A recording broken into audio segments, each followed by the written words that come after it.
Ilana, we just came from a session where we were talking about doing great packages, long-form journalism and multiple, sidebars and stuff like that. And I wanted to talk a couple of things about the future in relation to that. First of all, let's talk a little bit about that kind of editorial and the cost of that editorial, coupled with the move towards native advertising, sponsored content. What are you guys doing at enRoute magazine that way?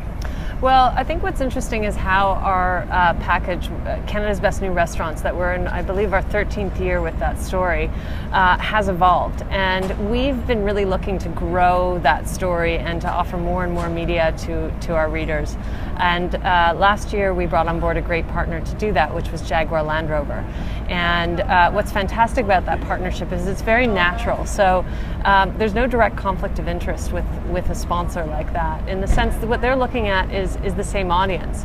So the story is really about fine dining and the top restaurants across the country, and that's really a great fit with their demographic and their audience as well. And so it really is a story that works seamlessly with that kind of a sponsor, where they're helping to support us by helping us produce video work.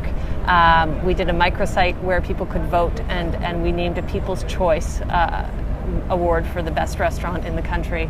So we've been able to really expand our program and offer readers a lot more through that association, and I think that's where it can really benefit everyone.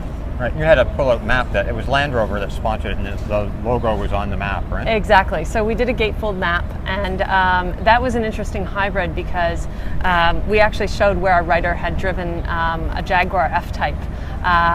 They gave him a car to help with some of the routing for the actual journey, and that's where it's really interesting, where the writer experienced the car, and it sort of fits seamlessly into the journey idea of what Canada's Best New Restaurants is. And at the same time, we were able to give our readers more editorial content on that map. We listed all the nominated restaurants, and we pinpointed them on the map. So it really gave us the ability to expand that story and tell it in more ways.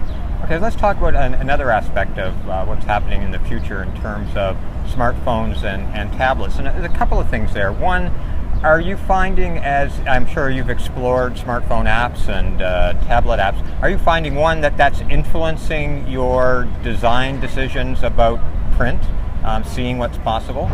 Yeah, absolutely. I mean, especially with the last iteration of Canada's Best New Restaurants, we were thinking about it in an interactive way. So the way that we built the story had all these elements that you can kind of imagine working really well digitally. And when we did develop it on our website, it was really fun to have all those elements to play with. So you had inline video that went behind the scenes at the restaurants. You had a soundtrack that played as you were browsing the restaurants, which was a sidebar in the print story, and sort of more clickable elements definitely coming from the print work that we did. And at the same time, a really fun digital execution that we did was that People's Choice Award, where people who had eaten in the restaurants could just immediately go on their mobile phones and vote for the restaurant that was their favorite and be entered in a contest. So, and one of the prizes was the ability to use a Jaguar Land Rover vehicle during a trip to Toronto. So I think that was just added to the fun of it and made the whole piece more interactive for our readers, which we really wanted to do. So are you finding that when you're developing for the magazine stuff and you're thinking about tablet, are you also thinking about developing for tablets? I know that the Ministry of Transportation has lifted the ban on gate-to-gate electronics. There's I think the Dream Ship, the Air Canada Dream Ship? Dreamliner, yes, has the tablet on the back. So and you've got a version coming for that back seat, right? So yes, the new Dreamliner aircraft has an embedded e-reader functionality, which is fantastic, and you can actually browse the story on your seat back all year round on that new aircraft, which is really fun. And we're seeing where tablet is going.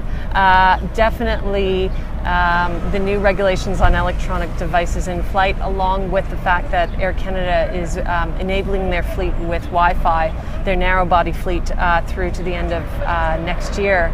I believe it's 30 or more aircraft will be equipped with that capability. It really does change the game for us, and we're starting to look at how we can play with that, especially with what we're doing with the story for this November. We're really looking how can we play with that ability that suddenly you can go from print to the screen on the back of your seat to your tablet and play with all those different screens and all those platforms all in the same space. It's pretty exciting for us. Great. Thank you very much. Thanks.